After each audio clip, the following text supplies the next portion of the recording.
Muy buen día nuevamente, estimados estudiantes. En nuestras últimas clases, tal cual nosotros referíamos hace un instante mientras realizábamos una pequeña retroalimentación, hemos estudiado algunos temas genéricos, empezando por la teoría general de las obligaciones, estudiando la estructura de la obligación, su naturaleza jurídica, la diferencia que tienen los derechos personales de crédito u obligacionales con los derechos reales.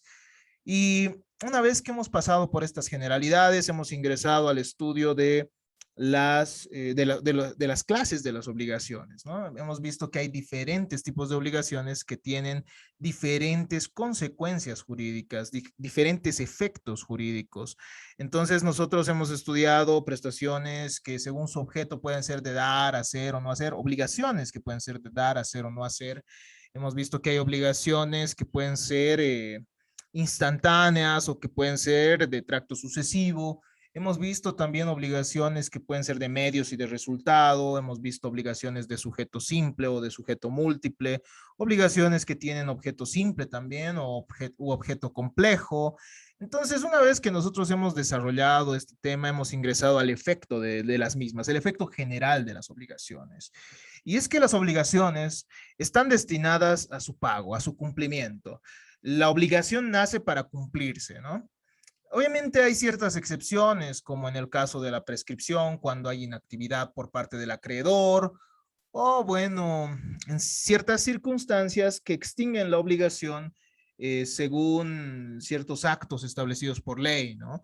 Puede darse mediante la condonación, mediante otras figuras como la novación también.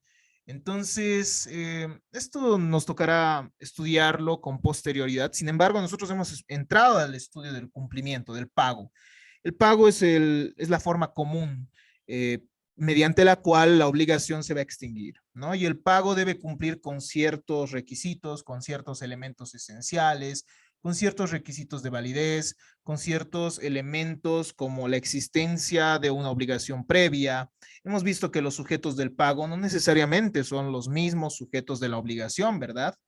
No es siempre el deudor quien paga, sino que puede ser inclusive un tercero y no siempre va a ser el acreedor el que reciba la prestación, sino que también puede hacerlo una persona autorizada por él.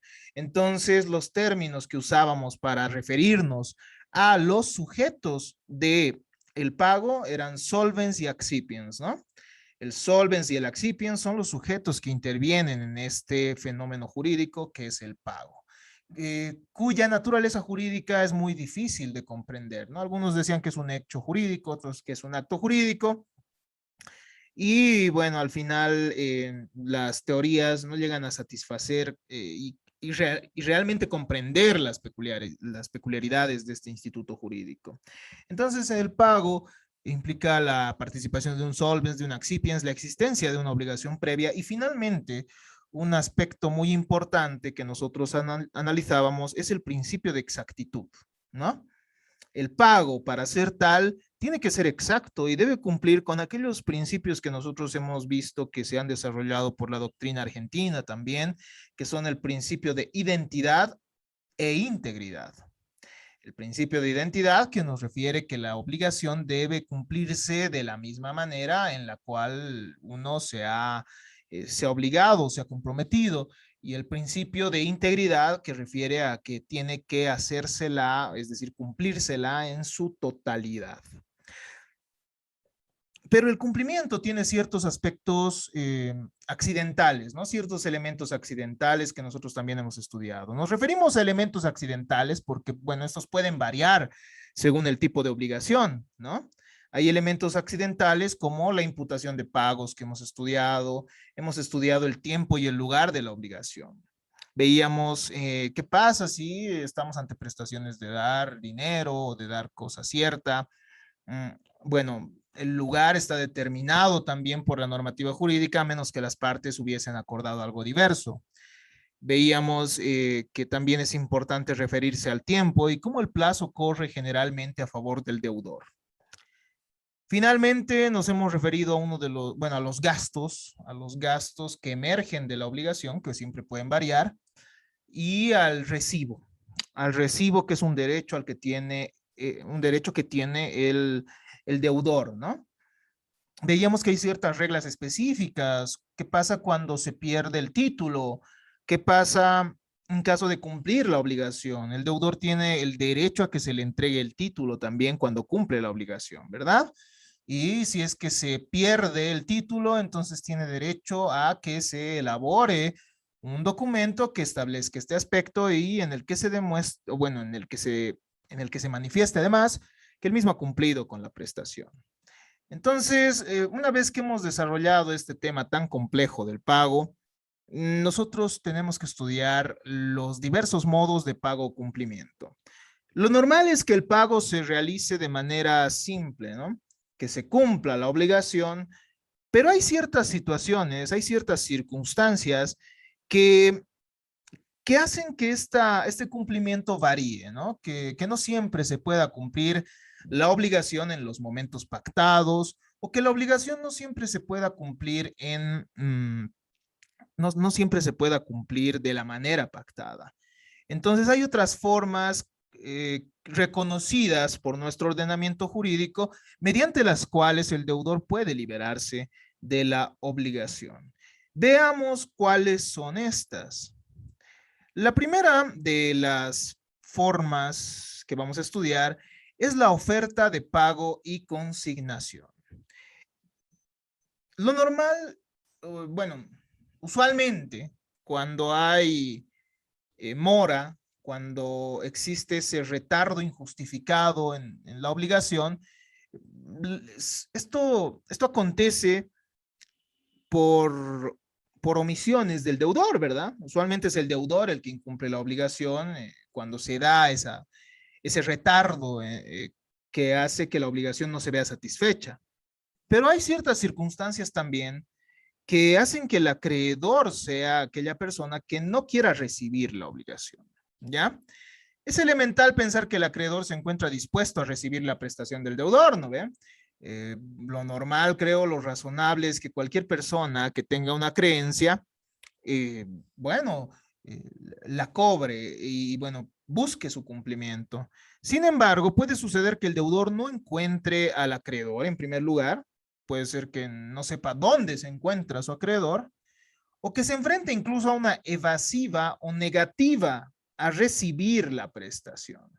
Puede ser entonces que el acreedor rechace que el deudor cumpla la obligación. Entonces, la ley, estimados estudiantes, establece un mecanismo para que el deudor pueda recurrir al deudor, digo, el deudor pueda recurrir al acreedor, ¿no? Y mediante la intervención de la autoridad judicial, ¿no?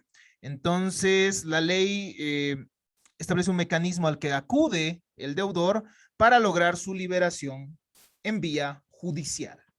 Es decir, que un juez va a determinar que el deudor se libera de la obligación. Este es el pago satisfecho por el deudor o quien está legitimado para sustituirlo con intervención judicial. ¿Ya? Entonces puede suceder que ni el acreedor ni un tercero autorizado recibe esa prestación, por lo que el deudor acudirá ante el juez para que sea el juez quien lo libere de la obligación. Funciona mediante una demanda, entonces, para que el juez atribuya al acreedor el desprendimiento del deudor con fuerza de pago. Recordemos que la etimología de la palabra obligación viene de obligatio o obligare, ¿no? Que significa ligarse en razón de algo. Cuando nosotros nos obligamos ante alguien, nosotros estamos atados a esa persona, ¿no ve? Nosotros estamos atados a esa persona y tenemos que cumplir esa prestación a la cual nos hemos comprometido o esa prestación que la ley ha determinado, ¿no ve? Porque las obligaciones no solo surgen de los contratos, eso ya se los he aclarado, surge bajo otras formas también. ¿Qué pasa si hemos pagado de más? ¿Qué pasa si hemos pagado a quien no se debía? ¿Qué pasa si ha surgido un hecho ilícito y tenemos que pagar la reparación de los daños? Entonces también surgen obligaciones de otras formas, ¿no? Eh, pero bueno, funciona mediante una demanda, entonces. Es facultativo del deudor y se encuentra regulado por los artículos 487 al 491 del Código Procesal Civil en la vía voluntaria. Nosotros, a manera genérica, aunque esto es propio del derecho procesal, vamos a estudiar que hay diferentes vías a las que puede acudir una persona para, para hacer reconocer sus derechos, ¿no? Para hacer reconocer sus derechos o para viabilizar el ejercicio de sus derechos. Entonces, en materia procesal, estimados estudiantes, existen diferentes vías, ¿no?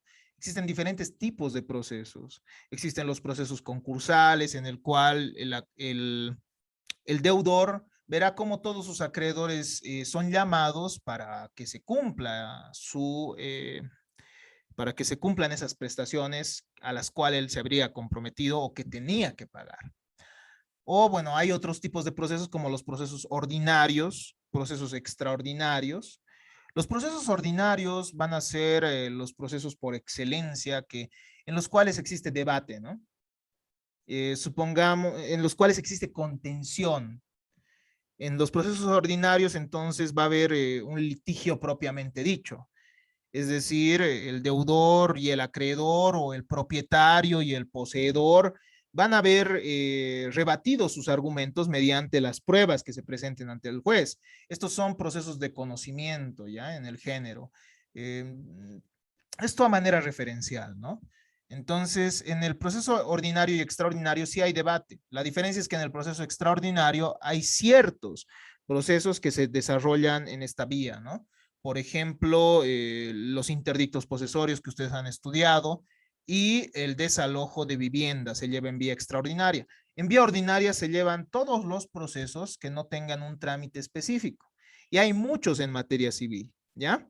La acción reivindicatoria que han estudiado en derechos reales, la acción negatoria, el mejor derecho de propiedad, los interdictos posesorios, la acción confesoria que se da respecto a las servidumbres, por ejemplo.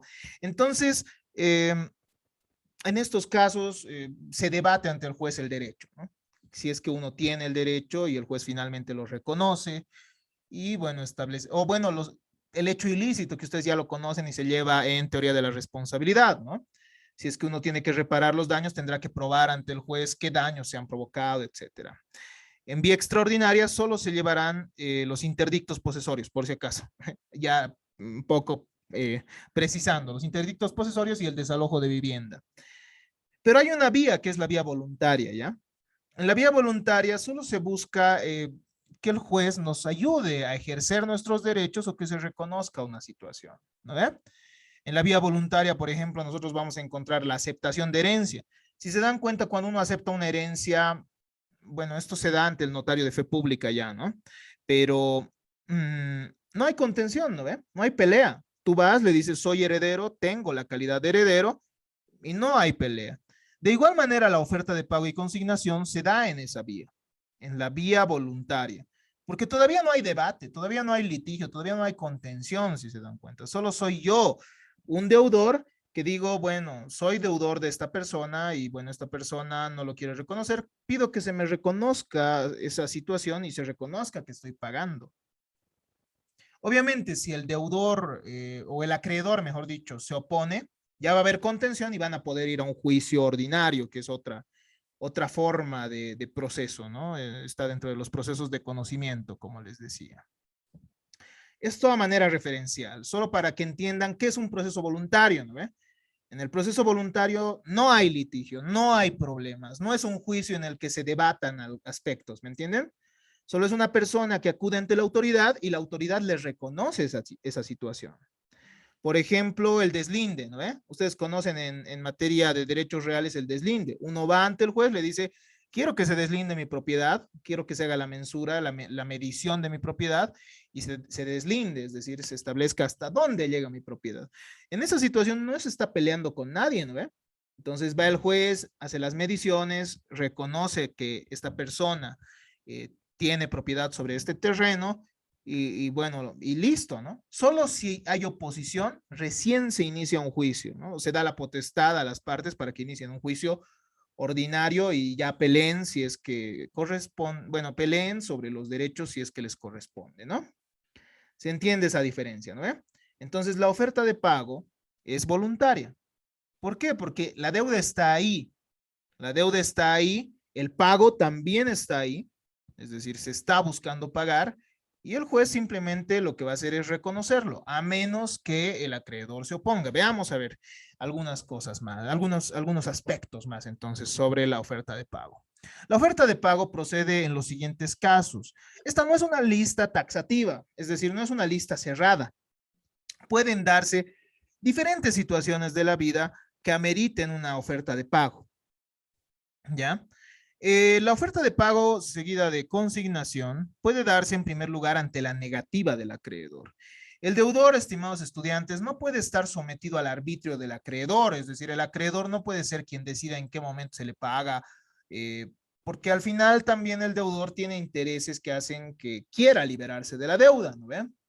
Entonces, el deudor que acude ante la autoridad jurisdiccional para ofrecer el pago tiene que probar el rechazo injustificado, ¿no?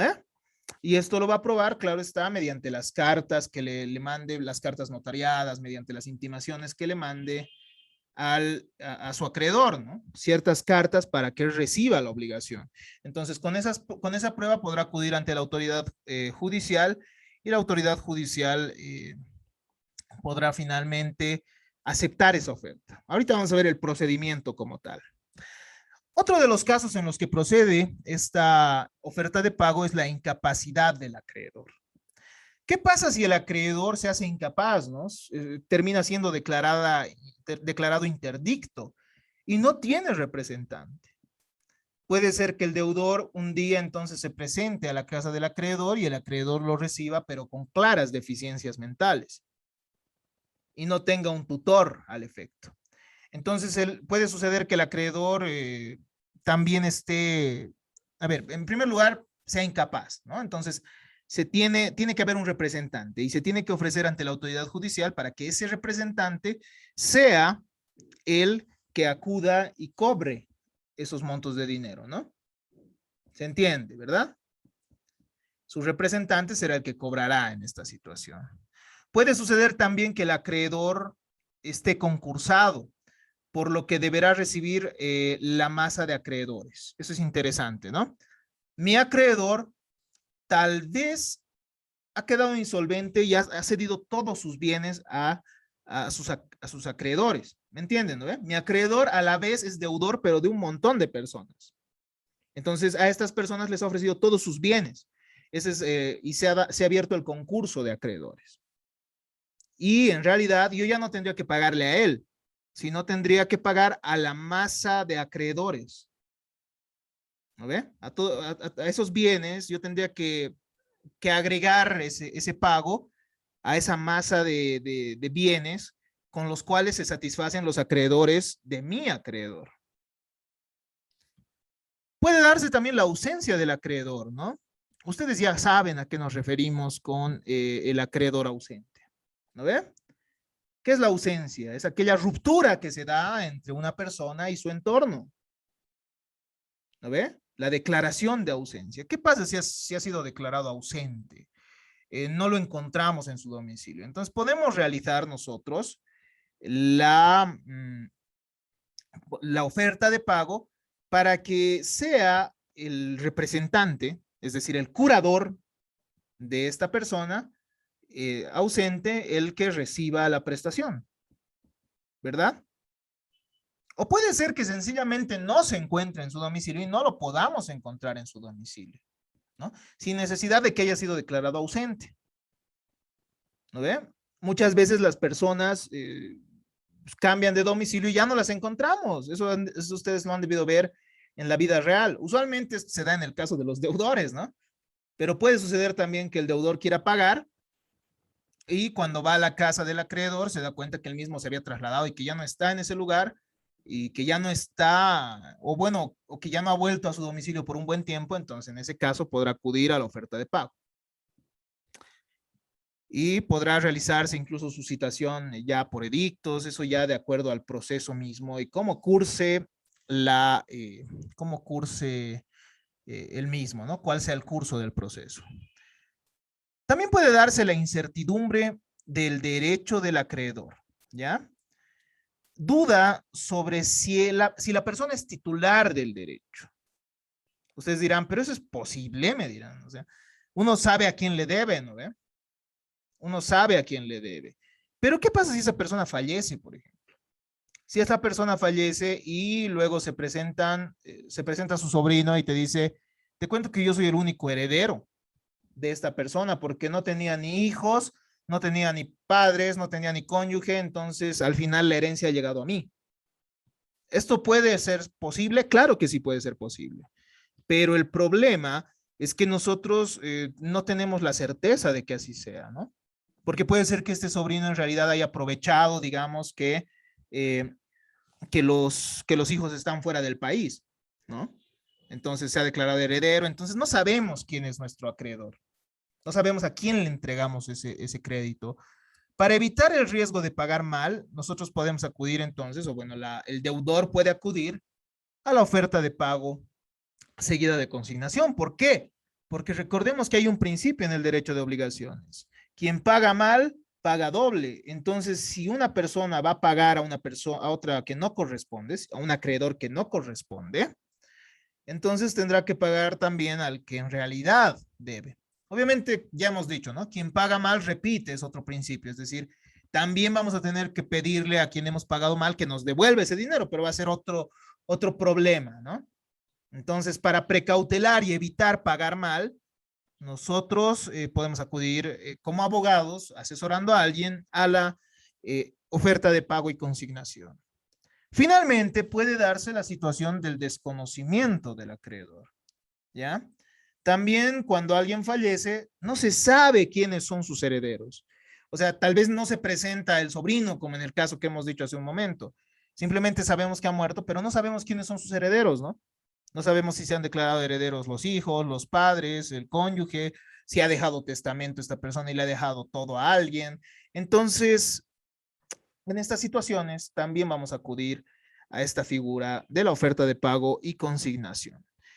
Lo que quiero que entiendan es que la oferta de pago y la consignación son dos momentos diferentes, ¿ya? Y eso lo vamos a desarrollar en un momento más. Entonces, en un primer momento, cuando el deudor acude a esta figura judicial, a esta forma de pago judicial, va a pedir que se acepte la oferta. O sea, ofrece en primer lugar pagar, ¿no? Y primero va a buscar primero va a buscar que se acepte la oferta que él está realizando. Y después va a buscar la consignación. La consignación ya son los efectos liberatorios que se van a generar para él, ¿ya? A ver, continuemos entonces. ¿Cuáles son los requisitos para que proceda la oferta de pago y consignación y posterior consignación? A ver, para que proceda es necesaria la existencia de una obligación que debe pagarse. Esta obligación debe ser líquida y exigible. ¿No ve? Líquida y exigible. No olvidemos aquello. No, entonces la obligación no debe ser ilíquida. ¿No ve? Tiene que saberse exactamente cuánto debe el deudor, porque si no está determinado ese monto, no se puede acudir pues a la oferta de pago y decir, ah, bueno, no sé cuánto le debo, pero le ofreceré tanto dinero. A ver, si vamos a ver que sí hay ese problema tal vez con respecto a los frutos, entonces sí se entrega una cantidad razonable en ese caso.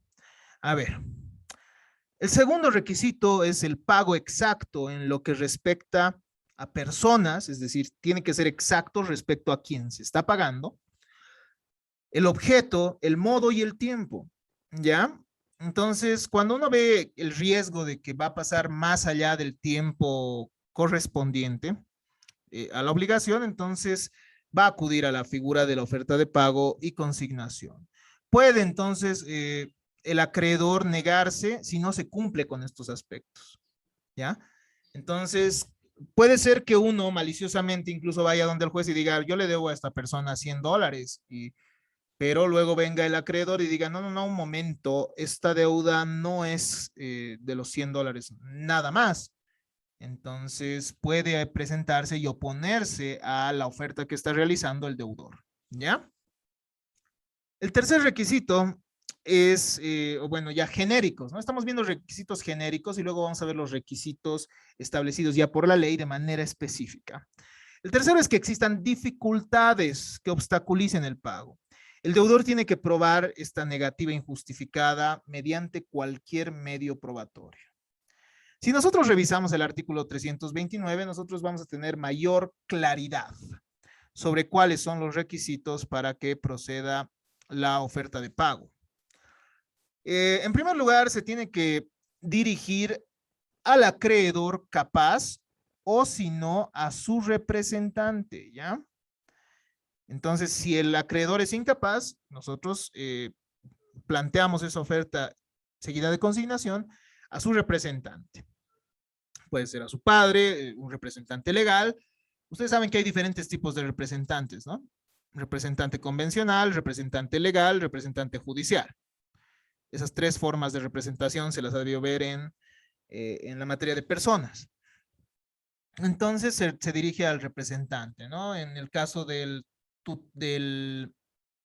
la persona declarada interdicta, a su tutor, y en el caso, por ejemplo, del ausente, a su curador, ¿no ve? En segundo lugar, se tiene que hacer por una persona capaz de cumplir. Las personas incapaces no pueden formar parte del pago, ustedes ya lo saben, ¿no? Entonces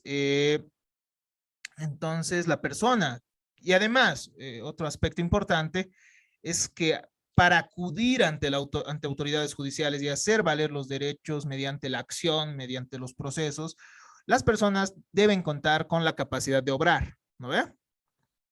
Capacidad de obrar.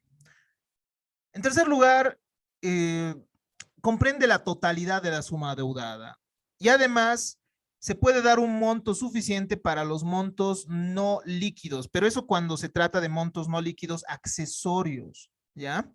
Porque puede ser que uno deba, supongamos, ¿no? Uno tenga que entregar, tenga que devolver un huerto, pero también tenga que entregar y devolver los frutos a partir de que se ha concluido el plazo establecido por el contrato. Entonces ahí sí estamos ante montos, o mejor dicho, sí, ante bienes ilíquidos, ¿ya? Ante bienes cuya determinación no es clara, ¿no? Porque tiene que devolverse esos frutos. Entonces tendrá que darse un monto suficiente, nos dice la ley, para estos montos no líquidos. El término y la condición tienen que estar cumplidas. Si es que la obligación estaba sujeta a condición, ustedes ya saben qué es la condición, ¿no ve? La condición puede ser, es un hecho futuro e incierto del que depende el nacimiento o la extinción de una obligación. Entonces, tienen que estar cumplidos, ¿no? La condición o el término, sino ese hecho futuro y cierto del que depende el nacimiento o la extinción o el ejercicio de una obligación. Si todavía hay un término a favor del acreedor, entonces no será viable la oferta de pago y consignación. La oferta debe realizarse en el lugar donde tiene que cumplirse la obligación, ¿ya? Ante la autoridad judicial del lugar también. Debe realizarse entonces ante la autoridad competente. La autoridad competente para ver este tipo de casos es el juez público, civil y comercial. La oferta de pago y consignación, la oferta de pago concretamente, puede ser de dos tipos, ¿ya? Puede ser en primer lugar una oferta real o una oferta con intimación. Cuando tiene que pagarse dinero,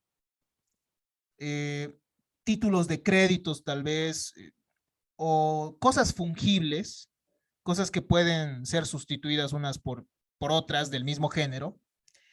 Entonces, en estos casos, deben ser exhibidos cuando tiene que entregarse en el domicilio del acreedor, ¿ya? Entonces, a eso nos referimos con una primera oferta. La oferta puede ser real, en ese caso de bienes fungibles, los cuales tienen que ser exhibidos, ¿ya? En el momento de entregarse en el domicilio del acreedor. La segunda forma de oferta es la oferta con intimación. Esto se da en caso de tratarse de bienes muebles que tienen que entregarse en un lugar diferente al domicilio del acreedor. Cuando se tiene que cumplir en un lugar diferente al domicilio del acreedor, como el domicilio del deudor, por ejemplo, u otro lugar que hayan acordado las partes, primero se tiene que intimar mediante la notificación para que reciba, ¿ya? No es necesario entonces en estos casos que el deudor exhiba el bien, ¿no? ¿A qué nos referimos? Si yo te tenía que entregar un mueble en San Francisco, supongamos, te tenía que entregar una mesa en San Francisco, entonces en ese caso no será necesario que yo exhiba ante la autoridad judicial esa mesa. Primero se tiene que intimar, ¿no ve? ¿Cuándo se tiene que exhibir? Se tiene que exhibir cuando se trata de bienes fungibles, cuando se trata de dinero, cuando se trata de créditos, ¿ya? De títulos de crédito que ustedes ya conocen bien. Entonces, en ese caso, sí tienen que ser exhibidos cuando se entreguen, ¿no? Cuando se tienen que entregar en el domicilio del acreedor. Una de las causas por las cuales procede esta oferta de pago es cuando existe la mora del acreedor, ¿no? La mora del acreedor es esa negativa injustificada por esa mora, mejor dicho, injustificada, esa negativa injustificada de recibir la prestación. Esta es la denominada mora creditoris. La mora del acreedor es una situación del acreedor que se presenta cuando éste, sin causa justificada, se rehúsa a recibir el pago o el cumplimiento de su crédito. El acreedor se constituye en mora cuando, sin que haya motivo legítimo, rehúsa recibir el pago que se le ha ofrecido o se abstiene de prestar colaboración o la colaboración que es necesaria para que el deudor pueda cumplir la obligación. Así lo establece el artículo 327 del Código Civil. Los efectos de la mora son los siguientes, ¿ya? Cuando el acreedor entonces no quiere recibir esa prestación, se generan los siguientes efectos jurídicos. Van a pasar a su cargo los riesgos de la cosa debida, ¿no? Es decir, que si la cosa debida se pierde, se va a perder para el acreedor, desde el momento en que él incurre en mora. Si yo te tenía que entregar un mueble y ese mueble se deteriora, ese riesgo ya corre a tu cargo, ¿no ven? ¿Se acuerdan que una de las obligaciones del deudor que tiene que entregar una cosa es justamente conservarla? Desde el momento en que el acreedor incurre en mora, los riesgos de esa cosa, es decir, el riesgo de que la misma se deteriore, etcétera, ya no corre para el deudor, sino para el acreedor. En segundo lugar, no tiene derecho ni a los intereses ni a los frutos que no haya percibido el deudor, ¿ya? Esa es una segunda consecuencia, entonces. Desde que incurre en mora, no tiene derecho ni a los intereses ni a los frutos que no haya percibido el deudor. En otra situación, sí podría exigirlos, ¿no? En tercer lugar, debe resarcir los daños que emanen de la mora. Sí, cuando se trata de prestaciones de dar dinero, esos daños y perjuicios, esos daños que se generan, van a ser los intereses, nada más que eso, así lo establece la ley, ¿ya? Pero cuando se trate de otro tipo de bienes, además, se podrá acudir a todas esas reglas que nosotros hemos estudiado en teoría de la responsabilidad. Finalmente, tiene que soportar los gastos de custodia y conservación de la cosa. ¿Ya? Esos son los efectos entonces de la mora del acreedor. Posteriormente a la oferta, viene un segundo momento que es la consignación, ¿ya? En caso que el acreedor rehúse, mejor dicho, a aceptar esa oferta real o con intimación, o no se presente en el lugar señalado a recibir lo ofrecido, el deudor puede realizar ese segundo momento, que es la consignación. Puede pedir ese segundo momento de este pago judicial, ¿no? Que es la consignación. En primer momento, el deudor realiza la oferta, ¿no? De cumplir con la obligación. Y luego pide que se declare la consignación. En la oferta de pago se entiende por consignación el depósito que el deudor efectúa en poder del juez o en un banco de la jurisdicción del mismo de las sumas o valores que su acreedor no puede o no quiere recibir. La consignación, según el artículo 334 de nuestro Código Civil, tiene efectos liberatorios, ¿ya? Para que sea válida la consignación, es importante que existan los siguientes requisitos.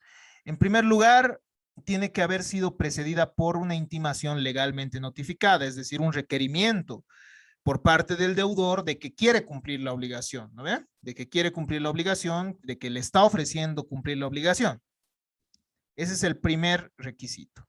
El segundo requisito es que el deudor haya depositado la cosa con intereses y frutos en el lugar indicado por la ley o por el juez. Una vez que uno ofrece entonces el bien y se acepta esa oferta, el juez determinará que se cumpla también, o bueno, que se depositen esos bienes sea en el órgano judicial o también ante un depositario que el mismo juez establezca, ¿no? En tercer lugar, tiene que haber un acta por un funcionario público en el que consten las cosas ofrecidas, la repulsa del acreedor o su no comparecencia, ¿ya? Ese es el tercer aspecto. Tiene que haber un acta de la autoridad competente en el que se establezca qué cosas se han ofrecido, cómo es que el acreedor no se ha presentado. En caso de no comparecer, se tiene que notificar el acta conminándole. O sea, ese requisito también tiene que darse, ¿no? La notificación con esa acta que demuestre que se ha rechazado esa oferta. Entonces, una vez que se ha aceptado esa consignación, se va a proceder a liberar al deudor, ¿ya? A liberar al deudor de esa obligación. Si las cosas entregadas corren el riesgo de deteriorarse o perderse, los efectos de esta consignación son los siguientes, ¿ya? Se puede subastar el bien a petición del deudor.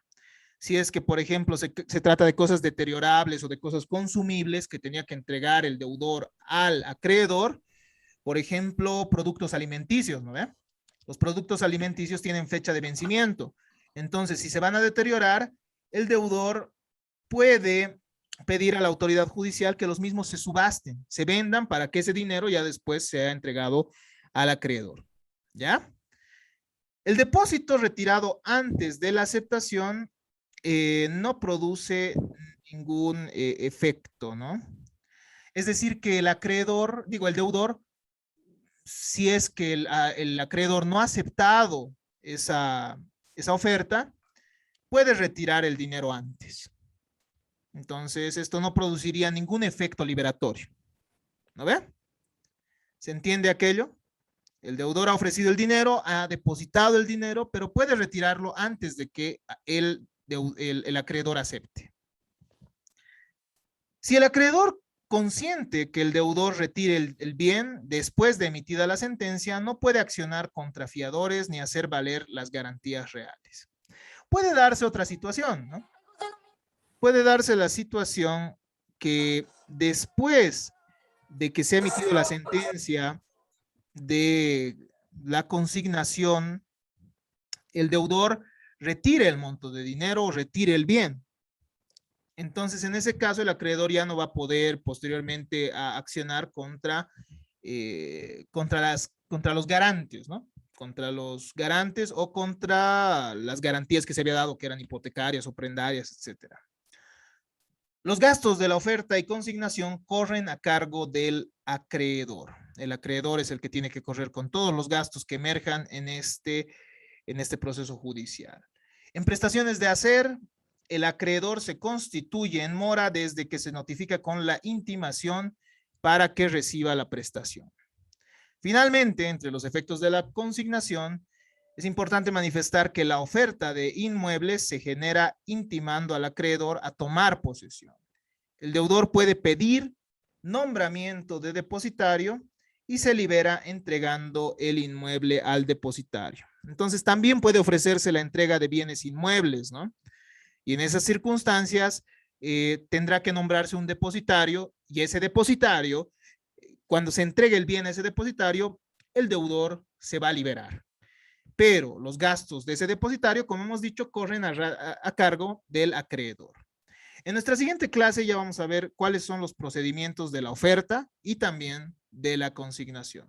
Muchas gracias por su atención. Hasta acá entonces nuestra grabación del día de hoy. Espero que se haya comprendido. Como se habrán dado cuenta, es un tema algo complejo, ¿no? Algo complejo, pero con algo de lectura y repaso, claro que esto se puede comprender y además es un tema muy, muy importante que es muy útil y que se va a dar en la práctica profesional. Si tienen alguna duda, no tengan, no se limiten en realizar sus consultas por este medio. Tenemos algo de tiempo para las consultas o también pueden acudir a nuestro foro de consultas. Muchas gracias por su atención.